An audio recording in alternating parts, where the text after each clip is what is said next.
አንተን የሚያሰለጥን መንግስት ከተገኘ እስኪ አንተ አቤል ልጠይቅ፣ ለምንድን ነው የማሰለጥነው? ክልሉ ፈርሶብሃል፣ ልማቱ ወድሞብሃል፣ በሴራ ፖለቲካ አማራ ተባሯል፣ ትምህርት ወጣል፣ ዳስ ትምህርት ቤት ጠፍቶበታል፣ ያማራ ፈርሶበታል። ስለዚህ መንግስት ተብዮ ለአንድ ዓመት ስልጠና ሰጥቶ ስናይፐር ካስታጠቀህ ሚሊተሪ ካለበሰ ምንድን ነው የምትፈልገው? እናንተ የአማራ ልጆች እቅዳችሁ የተማራችሁ ናችሁ። አዳምጥ ወንድሜ፣ እቅድን ማቀር ነው። መሰልጠን ማለት እኮ ለአብይ መዋጋት ብቻ ላይሆን ይችላል፣ ከፋኖ ጋር መቀላቀል ሊሆን ይችላል እኮ አማራ። አረ እናንተ ምን ቢነግሩ አሰማም። አማራ መሰልጠን ማለት ለአንተ ከትግሬ ጋር መዋጋት ብቻ ይመስላል ወይ ከአብይ ጋር አይደለም። መሰልጠን ማለት ከፋኖ ጋር መቀላቀልም ታረጋዋለህ ራስህ። ደደብ የሆነ የአማራ ልጅ አይገባውም። እንደ ስማርት አይዲያ ግን አብይ የሚያሰለጥን ከሆነ ላጥ ብለህ ሄደህ ወደ ፋኖ መግባት እኮ ይቻላል። ከነትጥቅ ፋኖ አትሆንም እንዴ? ክልሉን በኃይል አትይዝም? መንግስቱ ኃይለማርያም እኮ የ8ኛ ክፍል ደንቆሮ ተማሪ እኮ ነው። ግን አጥናፉ አባተን ገሎ ማስትሬት ያለውን ተግባባን። ማስትሬት የያዘውን ገሎ ስልጣን ይዟል። አንተ ዩኒቨርሲቲ ነው የምታስበው። ነገ የሀገር መሪ ሆናለሁ ብለህ አስብ። እንደ አብይ አህመድ ሲጠልፍ መንግስት ለበጎ ነው፣ ከቀረ ለመቅረት ሞክር። በአጋጣሚ ግን እነሱ እጅ ከገባህ እንዳትንፈራገጥ። ወጣት ነህ፣ ደስ እያለ ነው መሄድ ያለብህ። እንደውም እዚያው አለቃ እንድትሆን፣ አሰልጣኝ እንድትሆን፣ ጥሩ ስፖርት መስራት፣ ተማሪ ነህ፣ እዚያው ውስጥ ስልጣን እንድትይዝ፣ መከላከያ ውስጥ አማራ ቦታ እንዲይዝ ማድረግ አለብህ። በዚህ አታምንም? ቦታ ትይዛለህ። ወታደር ሆኖ እኮ መብላት ይቻላል። ስለ አብይ መከላከያ ሰራዊት ከገባህ የወታደር ደህንነት የሚባል አለ። በትምህርት ደግሞ እንደገና ዲግሪ እንድትቀጥልና መከላከያ ዩኒቨርሲቲ ውስጥ ኢንጂነሪንግ ውስጥ እንድትማር ትደረጋለህ። ከዚያ በኋላ እልም ያልክ ሳቦታጅ ይሆን ከአማራ ትሆናለህ። ተግባባን? ይሰማሃል አቤል? አዎ ተግባብተናል። መሰልጠኑ እኮ ለኔ አሪፍ ነው፣ ግን ላይክ ወንድሞች ላይ ቀጥታ ወደ ወንድሞችንም የሚያዞረኝ ብዬ ስለማስብ ነው። ለምን ትዞራለህ አንተ? ወደ ወንድሞች ለምንድን ነው ማዞር የምትፈልገው? ይሄ እኮ ነው ችግራቸው የአማራ ልጆች።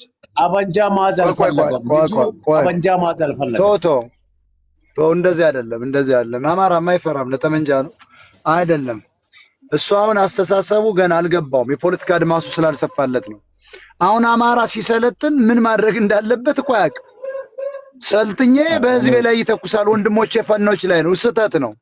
ለምን ትተኩሳለህ? ለፋኖ ቅጥረኛ አትሆንም? አብይ እኮ ለኦነግ ይሰልል ነበር። አንተ ደግሞ አብይን አሰልለው። ዘመነ ካሴ ሌባ መቀሌ ገባ እንጂ ለዘመነ አሰልል ላስረሳ አሰልልም። እውነተኛ ቢሆኑ ኖሮ ይሰማል ወንድማችን። እውነተኛ ቢሆኑ ለነመከተው አሰልልም። እውነተኛ ቢሆኑ ኖሮ ነው የምልህ። ለፋኖ መሪዎች አሰልልም። ደህንነቱን አሰልልም። ወይ ትሰልላለህ? ለአማራ ገበሬ መረጃ አሰጥም? ቀድመህ እየመጣን ነው ትለዋለህ። የአብይ ጦር ነው። ፋኖ አካባቢው ለቆ ሄዷል። ወይ ደግሞ መንገድ ላይ ታስመታዋለህ። የአብይን ጦር ዱቄት ታደርገዋለህ። ገብቶሃል? እንዲህ አይነት ጀግና አማራ መፈጠር ያለበት ዱቄት ታደርገዋለህ በቆረጣ ፋኖ እንዲጨርሰው ማለት ነው። ስለዚህ አንተ ገና በይውላችሁ አማራ ሲያስብ ገና አለ ወንድሞቼ ላይ አፈሙዝ ያዞር ብለኝ ለምን ታዞራለህ? ጅል ነህ እንደ አንተ። ለውጊያ ገጠር ላይ ቢከትክ አካባቢ ስለምታውቅ ነው ግባ የምትባለው። አውቀህ ነው የገበሬውን በሬ ምንድነው ዶሮ እያሳረድክ እንቁላሉን እየበላ ወተትክን እየጠጣ ስፖርትን እየገነባ አውቀህ እኮ ነው ገበሬውን ትታደገዋለህ። መከላከያ እኮ ነህ አውቀህ ማለት ነው። በየት ነው ሄዱ እያልክ ፋኖ ጋር ግን ማጣረቄን ትጠጣለህ፣ ክልሉን ለመያዝ ማለት ነው። እንዲህ አይነት ስማርት የሆነ አማራ ካልተፈጠረ መቼውንም እነዚህ ከብት ጠባቂዎች ለሚሊዮን ዓመት መግዛት ሳይሆን ይበትኑናል። ስለዚህ ወንድሜ እያፈሰ ከሆነ መታፈስ ነው። እንደውም ሸል ለመግባት ነው ያለብን። እዋጋለሁ ወያኔን ብለህ ግባ። ታክ ፋኖን እዋጋዋለሁ የበግ ሌባ ነው መዋጋት አለብን እያልክ ስልጠናን ውሰድ። ስናይፐር የተማርክ ስለሆንክ ስናይፐር ይሰጣል። ቀይር ስናይፐርን። ከዚያ በኋላ አማራን ወንድምን ፋኖን ታደገው። አንደኛ ሚሊታንት የሆነ አማራ ይፈጠራል። የታጠቀ አማራ ይፈጠራል። አቅም ያለው አማራ ይፈጠራል።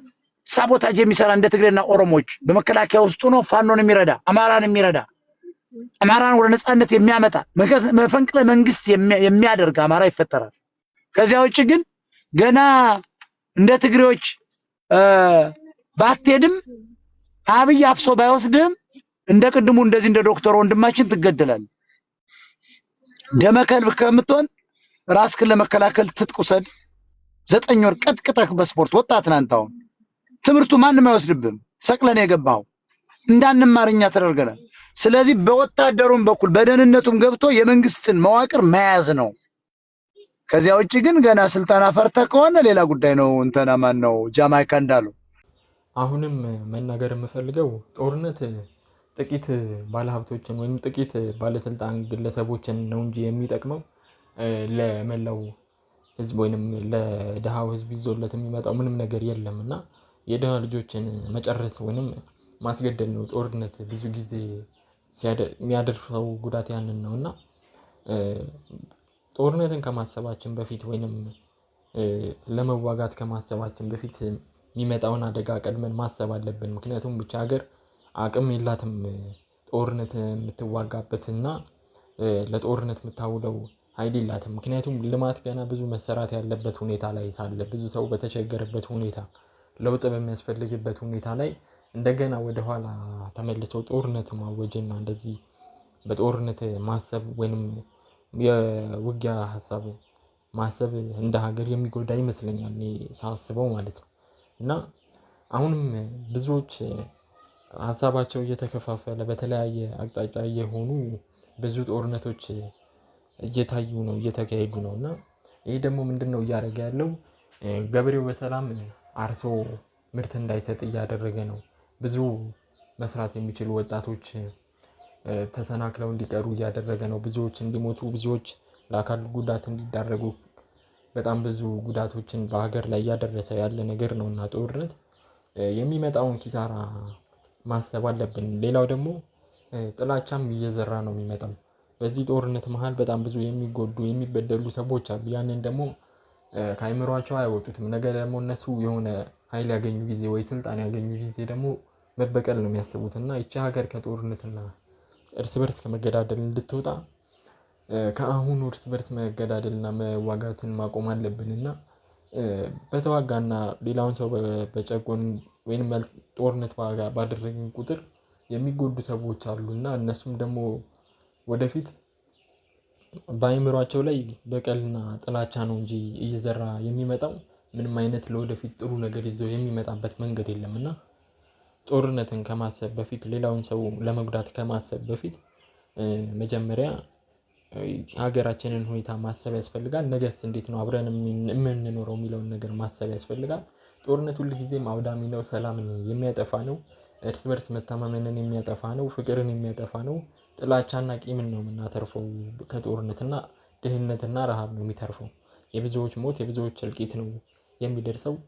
ስለዚህ ጦርነትን በማንኛውም ሰዓት ማበረታታትም መደገፍም የለብንም። በተለይ እርስ በርስ ጦርነት ደግሞ በጣም አጥፊ ስለሆነ ሌሎች ጠላት ሀገራትም አሉና ለነሱ ማሳልፎ ሊሰጠን ስለሚችል እርስ በርስ መጣላታችንን አቁመን ወደ አንድነት ብንመለስ ጥሩ ነው ብዬ አስባለሁ።